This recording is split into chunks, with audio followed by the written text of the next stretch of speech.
My name is Nickel, Nickel, and today is something totally different than usual. I wanted to feature a video from a channel that I've been talking to that I thought was really cool and I thought you guys would like a lot, called Swinkybox. He makes a lot of analytical and nostalgic gaming content, and the video today is actually going to be on 6 Nintendo 64 mysteries. And the top line of the description is actually a link to subscribe to his channel. So if you like this video at all, definitely subscribe to his channel before you forget to do so. And I'll also link to some other stuff that you might want to check out as well at the end of the video. So here it is, 6 Nintendo 64 mysteries.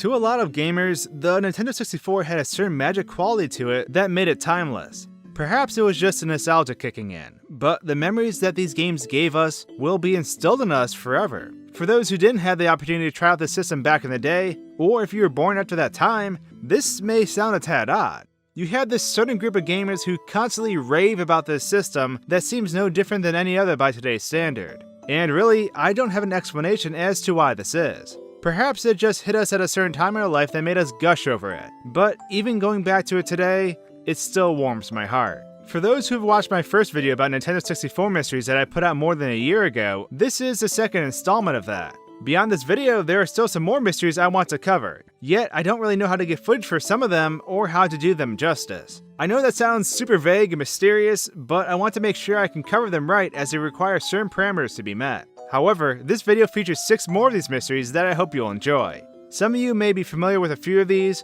but perhaps there'll be some new ones as well. Without further ado, here's 6 more Nintendo 64 mysteries I spent hours trying to solve.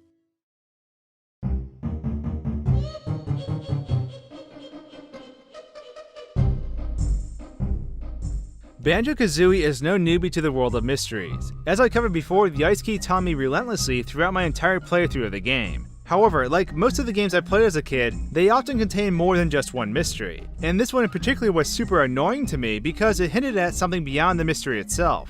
Near the end of the game, before fighting Gruntilda, you have a chance to enter the lab where Tootie's beauty was stolen from her. Within this lab, you find 2 machines. Of course, these 2 machines are interesting themselves because you can see inside them, but what was more interesting than these machines were the 2 doors within this room.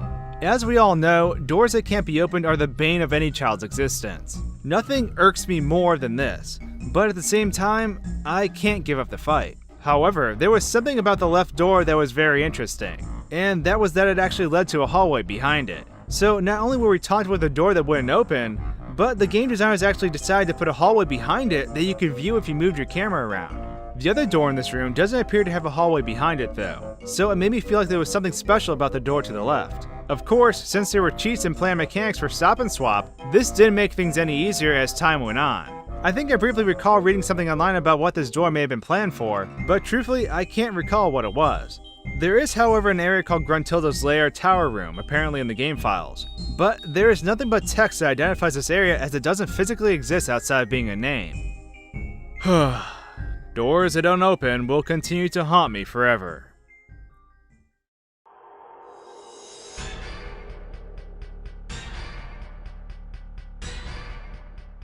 When most people think of secrets in GoldenEye 007 for Nintendo 64, they typically default to the island across the dam at the first stage. However, to me, this was only one of several mysteries this game had to offer. While I spent most of my time in multiplayer blowing up bathrooms as seen in my Pixel Portal video, I did spend a great deal of time wandering around the levels on single player too. Interesting enough, the areas I thought would hold the most mysteries often held none, yet the cramped interior levels were a bit different. In particular, the level Silo had something that baffled me for the longest time, and that was Armoff's briefcase. For those of you who never got this briefcase or whom don't remember, if you shoot Armoff near the end of the level, he drops 2 items after enough shots, and each item is a collectible. They are a keycard and a briefcase. However, the problem with this briefcase is that it doesn't actually do anything in the game. As a kid who stumbled upon it one day, it drove me crazy trying to figure out what it actually did. During this time, no one had mentioned it online as people weren't diving into the game's mysteries at this point yet. So you essentially wandered around with this briefcase in your inventory, trying to figure out if it had some use in the level, like a secret objective of some sort. Surprisingly, it is possible to kill Armoff at the end of Silo as well without cheating, if you simply shoot him before it gains awareness of your presence. I always found this odd since he is in multiple levels past this point in the game, and I have no idea how he came back to life. Many people speculate that this briefcase used to be part of an additional objective that was removed from the game, and despite removing it, the developers simply left this item in. This briefcase was more dire than normal mysteries since you actually acquired a tangible part of it. It was an ice key of a tease to say the least, and it will be something I will always remember.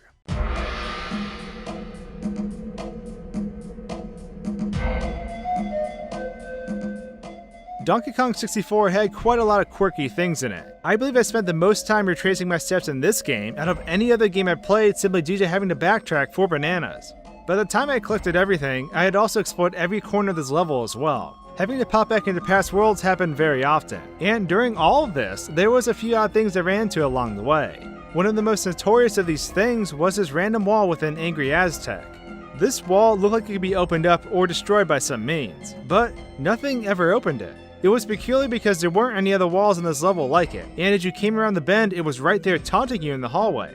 I always wondered what it contained, and because of the nature of Donkey Kong 64, it made me think that maybe I had to hit a switch somewhere in the game to break it down. Of course, this never came to be, and this wall continues to bother me to this day.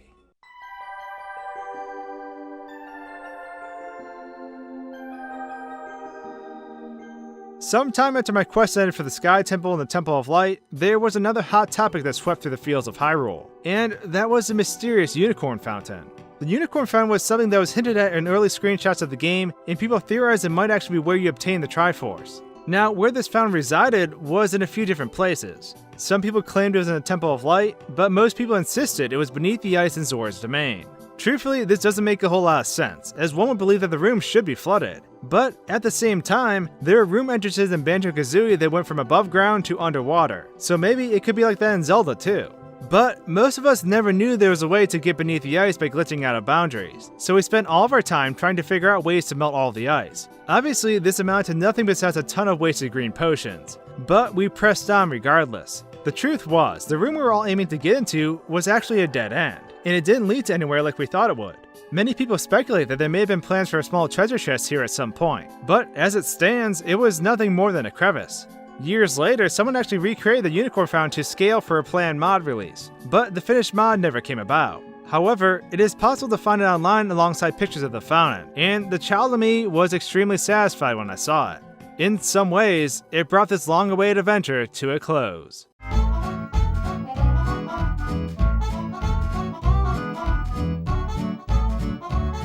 While Conker's Bad Fur Day isn't a game that should be taken too seriously, that still didn't mean the things beyond the story weren't appealing.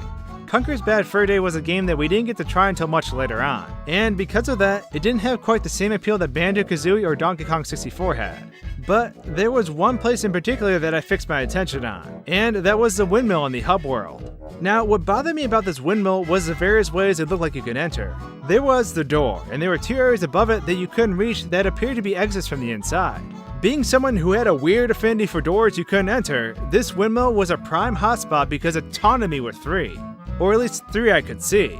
I didn't know if there was a way to get in the top either, so I just sat back and thought of ways to get in. Later on in the game, when the windmill got destroyed and Conker made a joke about it being in the final level, this sense to get inside before its demise only grew stronger.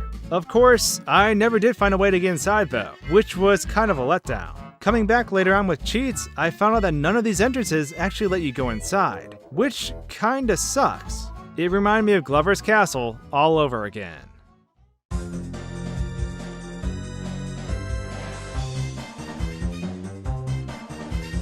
While platformers were the games that often had the most mysteries, there were plenty of others scattered across different types of titles as well. Mario Kart 64 was a game that we sunk tons of time into. From playing hours on end across the game's various tracks, to hunting each other down time and time again in battle mode. My love of Mario Kart and pushing this game's boundaries actually stemmed from the Super Nintendo version, as I often used the feather to try to get into areas past the walls. Some of these places had grace areas that you could stay in without being picked up and taken away, and we played around with these for hours. This sense of adventure rekindled itself in the Nintendo 64 version, but of all the places that I found odd in the game, I was fixed on Peach's Castle in the Royal Raceway. This area was separate from the actual track, and by wandering back there, you were almost guaranteed to lose the race if you took the detour. What both intrigued and bothered me about this area was how it mirrored Mario 64 exactly. In some ways, it gave us a perspective of what was just beyond the hills in Mario 64. However, what I was most interested in was getting inside the castle though. As a kid, I thought there had to be some reason for this area besides it being a throwback to Mario 64, and I can't tell you how many times I charged this door trying to get inside. I remember one time I actually glitched through the castle accidentally to only find myself landing in water. While this was disappointing, it was also oddly satisfying because I got inside, even if I met a watery grave. Regardless of not being able to get in, both my friends and brothers often met up in this area to mess around. And because of that, I will always remember it fondly. While all these mysteries never amount to anything substantial, they sort of create a sense of history about these places. Even though we always left with our hands empty, or with a suitcase in GoldenEye situation, it was this unwavering sense of trying to figure out the unknown that I will always cherish. These mysteries brought both my brothers and friends together as we discussed their possibilities, and the child in me will always ponder about what they could have held. But I've been talking about this from my perspective for a while now, and of course, I'd love to hear what gaming mysteries you often try pursuing. Were there any levels you constantly explored as a kid trying to uncover the unknown? Were there any rumors that were local to your area that you haven't heard anyone else talk about? Please share your thoughts in the comments below, as I would totally love to hear your story. And with that, thanks for tuning in to this mysterious trip to the 90s. If you'd like to join me on my YouTube voyage and celebrate the gaming worlds of the past, then the subscribe button is just what you're looking for. So if you guys enjoyed that video, don't forget to subscribe to his channel via the link down below. And if you've already done that and you want to see more Nintendo 64 mysteries, there's actually a link on screen to more Nintendo 64 mysteries you can check out on his channel. I know that this video was very different than normal, but I figured a lot of you guys would be interested in this. So thanks a lot for watching, guys, and I'll see you next time.